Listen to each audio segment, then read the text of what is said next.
Hi everyone. I'll be starting with the poem that was published on Tint Journal.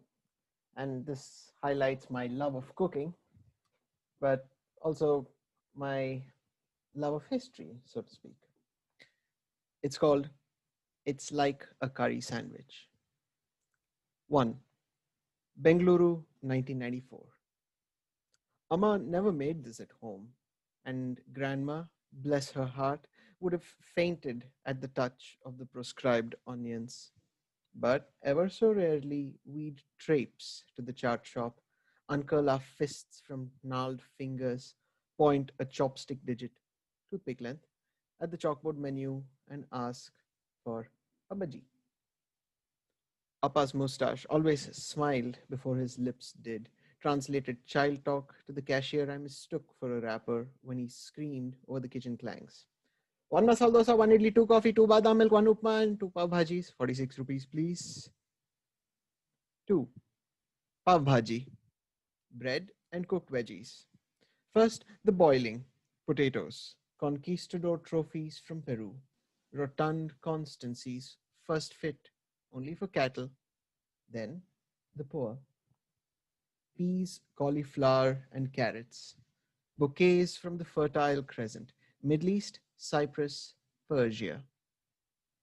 Then, the sauteing, baptize in angry oil, cumin from the Levant, onions, garlic, ginger from Nusantara, chilies, and capsicum, fiery shells of the Colombian exchange, and tomatoes red like Aztec blood, hissing aroma assailing the house, settling on next month's clothes.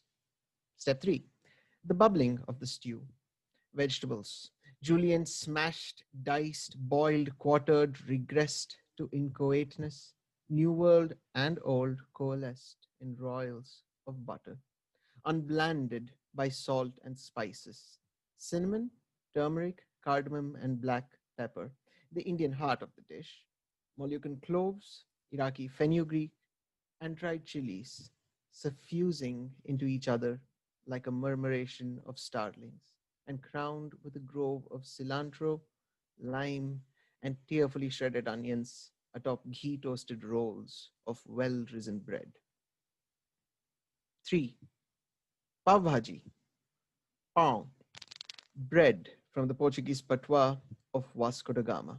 First Count of Vidigueira, second Viceroy of India, Admiral of the seas of Arabia, Persia, India, and all the Orient, discoverer of routes known to Arabs, Indians, and Chinese only for millennia, who, in search of Christians and spices, misheard Krishna as Christ, thought temples were bastard churches, and the natives lost Catholics, who, when laughed out of court for his gifts to the Samudhiri of Malabar, sugar, oil, honey, 6 hats, and 4 scarlet cloaks, decided to help himself to 16 fishermen, savages, bravely seized as he decamped from God's own country.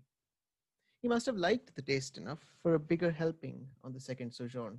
Arab trade ships, fishing villages, factories, lips and ears of a Hindu priest, the same one who had introduced him to the Malabar king, helpfully replaced with the ears of a dog, and 400 pilgrims, Mecca bound, looted, beaten, locked in their ship, and burnt to a crisp.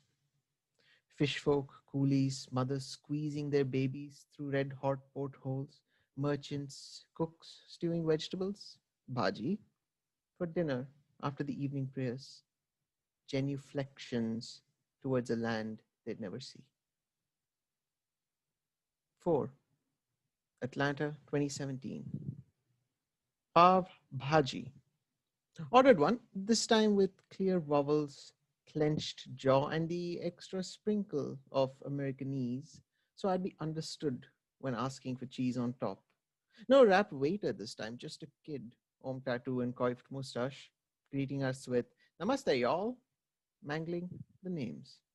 I made him repeat, save batata dahi puri, 5 times for a laugh, stretched out till the check arrived with my chai latte. I taught myself to cook pav bhaji the next day. So the next poem is called If You Can Hear Them All. And it has an epigraph to the poem. And the epigraph is a quote by the late British actor Sir David Niven. Just to give some context, Sir David Niven first joined the British Army and he was a commissioned officer. And he became a very successful Hollywood actor before once he left the army, and he left it fairly early on. But when World War II started, the day that World War II was Britain declared war against Germany, he re-enlisted and basically took his commission back. And unlike the other actors who sort of were there for morale boosting activities, he volunteered and in fact demanded that he go into combat. And so he was involved with the British commandos and was involved in combat in the Normandy operations. And like most combat veterans, he very rarely, if ever, spoke of his war experiences, except to except for this one quote, which I guess he was directing at us poets. Anyone who says a bullet sings past, hums past, flies, pings, or whines past has never heard one. They go crack. If you can hear them all. Thousands, constellations, comets slicing through the firefight into tree trunks, paved stones, trestles, bell towers, lace, curtains, arteries, school, steps, burnt tires, bone, toys. At 3 times the speed of sound, their cracks following 1 second late. Reminders that you are, in fact, in that moment, existence, in a cloud of none, that maybe you ought to snatch that instant, grasp it so hard it becomes a diamond in your fist. Because the cloud of lead with your name on it sounds like nothing at all, is the sound of nothing rushing to you. I'll finish with a short poem and kind of to brighten the mood. This is a love poem and it's called Picnic on the Porch. You and I just floating on this raft built for two, or maybe we're swimming, peering down at the sky.